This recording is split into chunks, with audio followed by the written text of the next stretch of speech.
This is Catholic Daily Reflections for Friday of the 18th week in Ordinary Time. Today's reflection is entitled, Purifying Worldly Desires. What profit would there be for one to gain the whole world and forfeit his life? Or what can one give in exchange for his life? Would you like to gain the whole world? Many people daydream about becoming exponentially rich and being able to purchase everything they ever wanted. Others dream of doing heroic acts that thrust them into the public spotlight and lead to public admiration.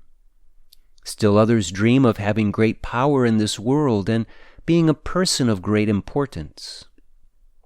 Though none of these are bad in and of themselves, the inordinate desire for them will damage your relationship with God.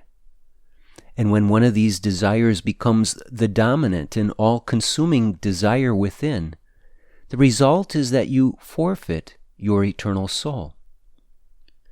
When we speak of the world, we can understand different things.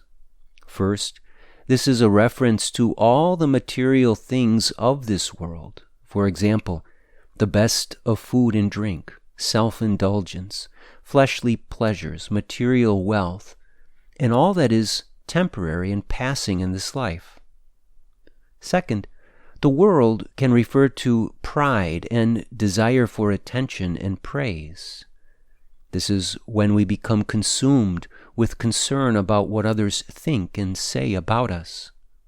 Third, the world can refer to the desire for power so as to insert our own will. At a very high level, this is often the cause of wars among countries. One leader has a desire for domination and control.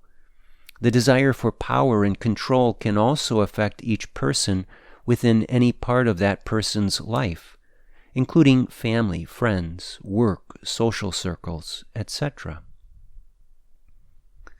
The common thread among all three of these examples of worldly desires is the deception that obtaining more of them will satisfy you. Though they may satisfy you in a temporal and passing way, these desires will also have the effect of destroying your soul. This is because we have to choose. Either we seek to satiate the spiritual longing of our souls, or we will seek to satiate ourselves with the passing promises of the world. We cannot have both. It should be noted that obtaining wealth, being publicly praised, or being put in a position of power is not evil in and of itself.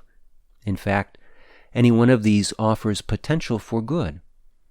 The problem arises when a person seeks one of these worldly desires for selfish reasons and under the delusion that it will provide fulfillment. Truth be told, any one of those situations imposes a true cross on the person who is seeking to serve God alone. The responsibility that comes with wealth, prestige, or power is real. Therefore, when one or more of these are obtained, they must be handled with detachment and humility. For example, if one becomes quite wealthy, the precept to live spiritually detached from material things still remains. Thus, in this case, material wealth poses a certain burden in the form of temptation.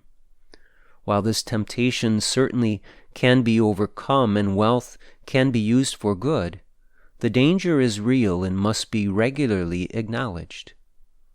Or, if you are praised by many for something you did, or if you are given much responsibility and authority over others, humility and detachment must also increase so that God and God alone remains the single object of your desire. Reflect today upon your desires. What do you want in life? Do you want to gain the whole world? Do you desire to gain even some of the worldly ambitions? If so, be careful. Reflect honestly upon your interior desires and work to purify them so that You desire God's will alone. Once that happens, it will not matter to you if you are rich or poor, publicly praised or criticized, entrusted with earthly power or not. All that will matter is that you use all for the glory of God in accord with His perfect and fulfilling will. Let us pray. Most glorious God, your will is perfect and is the one and only source of fulfillment in life. Please purify my soul of all desires pertaining only to this world. May my one and only desire in life be the fulfillment of your holy will, so that all I have will only be used for your glory. Jesus, I trust in you.